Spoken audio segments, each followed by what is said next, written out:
ఈ round table conference మన సభాధ్యక్షులు మా జిల్లా అధ్యక్షులు రవీంద్రనాథ్ రెడ్డి గారు, YSR Congress party state coordinator Sajjala Ramakrishna Reddy గారు, సీనియర్ నాయకులు పెద్దిరెడ్డి రామచంద్రారెడ్డి గారు, అన్ని జిల్లాలకు సంబంధించిన వైఎస్ఆర్ కాంగ్రెస్ పార్టీ జిల్లా అధ్యక్షులకు, అదేవిధంగా నియోజకవర్గ సమన్వయకర్తలకు, గౌరవ ఎమ్మెల్యేలకు, అదేవిధంగా మాజీ ఎమ్మెల్యేలకు, నా తోటి ఎంపీ గురుమూర్తి గారికి, ఇక్కడికి విచ్చేసిన ప్రతి ఒక్కరికి పేరు పేరున హృదయపూర్వక నమస్సుమాంజలు తెలియజేస్తున్నాను సవినయంగా.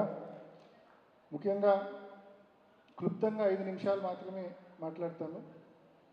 ఏళ్ల తరబడి దశాబ్దాల పాటు గ్రేటర్ రాయలసీమ జిల్లాలు తీవ్రమైన దుర్భిక్ష పరిస్థితులు ఎదుర్కొన్నాయి.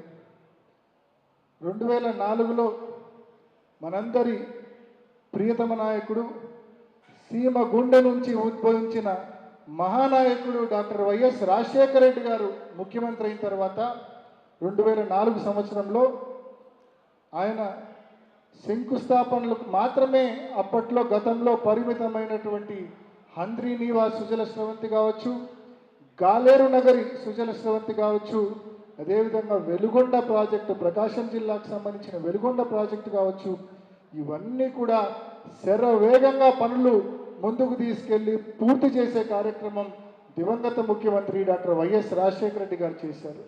అన్నింటికంటే గొప్పగా రాజశేఖర రెడ్డి గారి హయాంలో అప్పటి వరకు పోతిరెడ్డిపాడు హెడ్ రెగ్యులేటర్ కేవలం 11,000 క్యూసెక్కులు మాత్రమే ఉండింది. పోతిరెడ్డిపాడు హెడ్ రెగ్యులేటర్ 11,000 క్యూసెక్కులు ఉంటే బనకచెర్ల దగ్గరికి వచ్చే కొద్దీ మరి కేసీ కెనాల్కు నీరిచ్చే సిస్టమ్ ఏదైతే ఉందో అది 3,000 క్యూసెక్కులు మాత్రమే ఉండింది. తెలుగంగకు నీళ్ళు ఇచ్చే సిస్టమ్ 4,000 క్యూసెక్కులు మాత్రమే ఉండింది.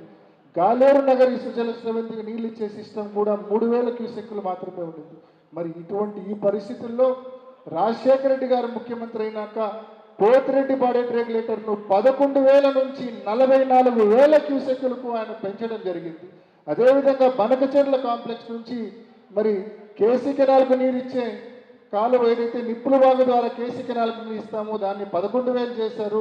తెలుగంగను 22,000 క్యూసెక్కులు చేశారు. జిఎన్ఎస్ఎస్ను 11,000 క్యూసెక్కులు చేశారు.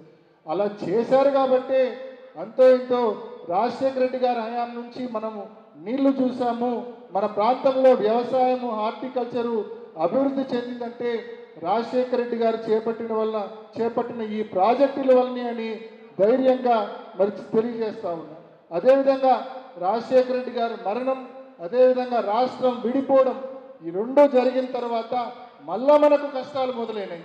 ముఖ్యంగా రాష్ట్రం విడిపోయిన తర్వాత తెలంగాణ రాష్ట్రానికి మన ఆంధ్ర రాష్ట్రానికి మధ్య వాటర్ రిలీజెస్ మీద, అంటే శ్రీశైలం నుంచి వాళ్ళు ఇష్టం వచ్చినట్టు పవర్ జనరేషన్ పేరుట నీళ్లు కిందికి వదులుతూ ఉన్నారు.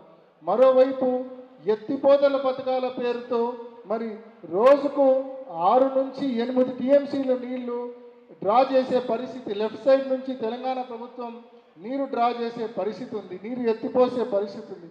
ఇటువంటి పరిస్థితుల్లో చంద్రబాబు నాయుడు గారు నిమ్మకు నీరు ఎత్తినట్లు తెలంగాణ ప్రభుత్వం ఇష్టం వచ్చినట్టు ఎత్తిపోతల పథకాలు కడతా ఉన్నా కూడా ఓటుకు నోటు కేసులో అడ్డంగా దొరికిపోయి ఈ రాష్ట్రానికి 10 సంవత్సరాలు అక్కడ ఉండాల్సింది ఉన్నా కూడా ముందే ఇక్కడికి వచ్చేసి తెలంగాణ ప్రాజెక్టులు ఎన్ని ఎత్తిపోతల పథకాలు కడుతున్నా కూడా చూస్తూ ఊరుకున్నారు తప్ప కనీసం ఖండించలేదు, కనీసం పోరాడలేని పరిస్థితి చంద్రబాబు నాయుడు గారు.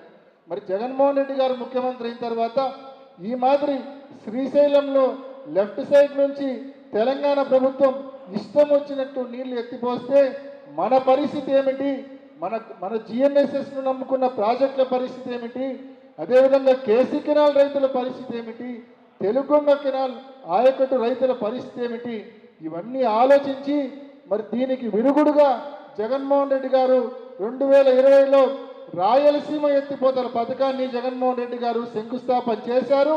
శంకుస్థాపన చేయడమే కాదు, మొత్తం సివిల్ వర్క్స్ అంతా కూడా కంప్లీట్ చేశారు.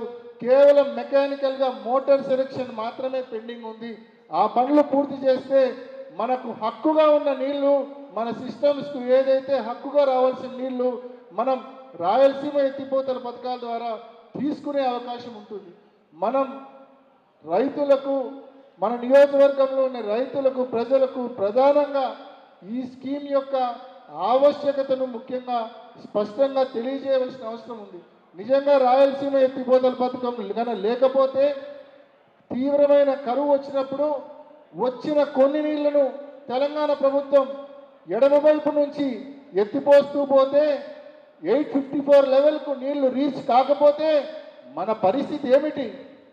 మన రాయలసీమ గ్రేటర్ రాయలసీమ ప్రాజెక్టులకు సంబంధించిన పరిస్థితి ఏమిటి అన్న ప్రశ్న ప్రతి ఒక్కరిలో కూడా మెదలాల. సో తక్కువ కరువు సంవత్సరమో లేకుంటే తక్కువ వర్షపాతం ఉన్న సంవత్సరమో రాయలసీమ ఎత్తిపోతల పథకము నిజంగా మన ప్రాజెక్టులకు నీళ్లు తీసుకొచ్చే పరిస్థితి ఉంటుంది రాయలసీమ ఎత్తిపోతల పథకం ద్వారా. కాబట్టి ఈ రాయలసీమ ఎత్తిపోతల పథకం యొక్క ఆవశ్యకతను ప్రతి రైతు దృష్టికి తీసుకెళ్లాలా. మరి ఈరోజు నీళ్లు వస్తాయన్న నమ్మకంతో పెద్ద ఎత్తున చీని, అరటి వంటి హార్టికల్చర్ క్రాప్స్ మన రైతులు సాగు చేస్తూ ఉన్నారు. పొరపాటున ఒక 1 or 2 డ్రాట్ ఇయర్స్ ఉంటే మనం నీళ్లు ఏ రకంగా తీసుకొని రాగలం? ఒకవైపు తెలంగాణ ఇష్టం వచ్చినట్టు నీళ్లు ఎత్తిపోస్తూ పోతే మన లెవెల్స్ పర్మిట్ చేయకపోతే 854 వరకు నీళ్లు రాకపోతే మన ప్రాజెక్టుల పరిస్థితి ఏమిటి, మన రైతుల పరిస్థితి ఏమిటి అనేది ఖచ్చితంగా మన ప్రతి ఒక్క రైతుకు అవగాహన కల్పించే విధంగా మన కార్యాచరణ ఉండాలనే విషయాన్ని కూడా మీ అందరికీ నేను మనవి చేస్తూ, ముఖ్యంగా మరోవైపు మన పైభాగంలో కర్ణాటక రాష్ట్రం ఆల్మట్టి ఎత్తు అప్పట్లో చంద్రబాబు నాయుడు గారి హయాంలో 1996 నుంచి 2000 మధ్యలో 2000 మధ్యలో ఆల్మట్టి ఎత్తు పెంచింది. కేవలం 17.5 టీఎంసీలు ఉండే ఆల్మట్టి అప్పట్లో చంద్రబాబు నాయుడు గారి హయాంలో అది 129 టీఎంసీల డ్యామ్ అయింది. ఆ రోజుల్లో నాకు బాగా గుర్తు, నేను అప్పుడు విద్యార్థి దశలో స్కూల్లో చదువుకుంటున్న దశలో ఉన్నా. బాగా గుర్తు, ఈనాడు పేపర్లో చూసిన రాజశేఖర రెడ్డి గారు చెప్తా ఉన్నారు, ఈ మాదిరి కర్ణాటక రాష్ట్రం కర్ణాటక ప్రభుత్వం ఆల్మట్టి ఎత్తు పెంచితే ఆంధ్రప్రదేశ్ రాష్ట్రాన్ని ఆల్ మైటీ కూడా కాపాడలేడని చెప్పి ఆ రోజు రాజశేఖర రెడ్డి గారు మరి మాట్లాడడం కూడా నేను విన్నా. అంటే ఈ మాదిరి మరి ఇప్పుడు రెండోసారి మళ్ళా ఆల్మట్టి ఎత్తు పెంచే దిశగా కర్ణాటక ప్రభుత్వం పనిచేస్తూ ఉంది. మన రాష్ట్రంలో మన ప్రభుత్వం మాత్రం నిమ్మకు నీరెత్తినట్టు ఏమాత్రం పట్టించుకోకుండా మొద్దు నిద్రపోతూ ఉంది మన రాష్ట్ర ప్రభుత్వం. మరి దీన్ని తప్పకుండా అడ్డుకోవాలా.